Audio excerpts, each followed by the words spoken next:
আসসালামু আলাইকুম। পুলিশ যদি আপনাকে কখনো গ্রেফতার করে তাহলে আইনগত কি কি সুযোগ সুবিধা পাওয়ার অধিকার আপনার রয়েছে সেগুলো সম্পর্কে আজকে আলোচনা করব। প্রথম কথা হচ্ছে পুলিশ কিন্তু খেয়াল খুশি মতো কাউকে গ্রেফতার করতে পারে না।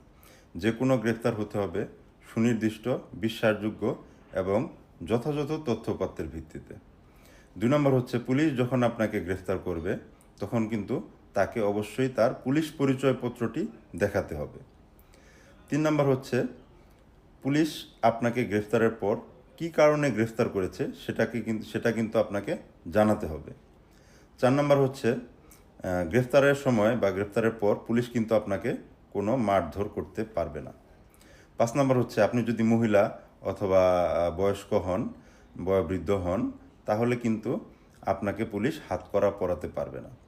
6 নম্বর হচ্ছে আপনি যদি গ্রেফতারের সময় অসুস্থ হন বা আপনার গায়ে কোনো আঘাতের চিহ্ন থাকে তাহলে কিন্তু অবশ্যই রাষ্ট্রের চিকিৎসা পাওয়ার অধিকার আপনার রয়েছে। আপনাকে সরকারি ডাক্তারের কাছে নিয়ে যেতে হবে এবং চিকিৎসা করাতে হবে।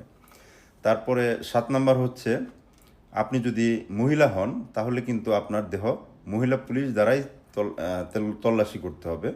কোনো পুরুষ আপনার দেহ তল্লাশি করতে পারবে না। 8 নম্বর হচ্ছে আপনি আপনার দেহ তল্লাশি করার পর যে সমস্ত জিনিস পাওয়া যাবে সেগুলো কিন্তু পুলিশ নিজের হেফাজতে নিতে পারবে না, এগুলো রাষ্ট্রীয় হেফাজতে নিতে হবে এবং এগুলোর একটি রিসিপ্ট আপনাকে দিতে হবে যাতে পরবর্তীতে আপনি সেই জিনিসগুলো দাবি করে নিতে পারেন। তারপর 9 নম্বর হচ্ছে জোর জবরদস্তি করে আপনার স্বীকারোক্তি আদায় করা যাবে না। পুলিশ গ্রেফতার করার পর কোনোভাবেই আপনাকে জোর জবরদস্তি করে কোনো স্বীকারোক্তি আদায় করতে পারবে না। 10 নম্বর হচ্ছে আপনাকে গ্রেফতার করার 24 ঘন্টার মধ্যেই অবশ্যই নিকটস্থ আদালতে ম্যাজিস্ট্রেটের নিকট প্রেরণ করতে হবে। আবার বলছি 24 ঘন্টার মধ্যেই। এবং 11 নম্বর হচ্ছে কোনো ম্যাজিস্ট্রেটের আদেশ ছাড়া পুলিশ 24 ঘন্টার বেশি আপনাকে আটক রাখতে পারবে না। তারপর 12 নম্বর হচ্ছে আপনি আপনার পছন্দসই যে কোনো আইনজীবী পাওয়ার অধিকার রাখেন। আপনি যে কোনো আইনজীবী আপনি অবশ্যই পেতে পারবেন। তো এগুলোই হচ্ছে আপনার অধিকার।